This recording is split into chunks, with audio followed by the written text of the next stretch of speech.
پاک فوج اور ایجنسیوں کے خلاف سوشل میڈیا پر منفی پروپیگنڈا کرنے والوں کے گرد گھیرا تنگ، سخت سزا ہوگی، قرارداد منظور، ملک دشمنوں کو نئے سال کا پہلا جھٹکا۔ سینٹ نے پاک فوج اور سیکیورٹی فورسز کے خلاف منفی اور بدنیتی پر مبنی پروپیگنڈا کرنے والوں کو سخت سزا دینے کی قرارداد متفقہ طور پر منظور کر لی۔ سینٹ کا اجلاس چیئرمین سینٹ کی زیر صدارت منعقد ہوا، جس میں متعدد بلز پیش کیے گئے۔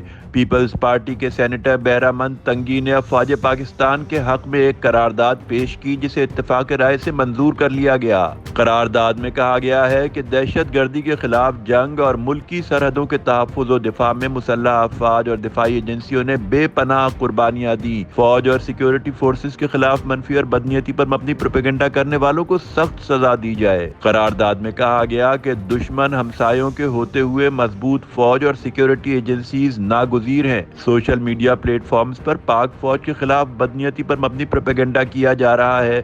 سینٹ کا ایوان حکومت سے مطالبہ کرتا ہے کہ فوج کے خلاف منفی پروپیگنڈا کرنے والوں کو سخت سزا دی جائے۔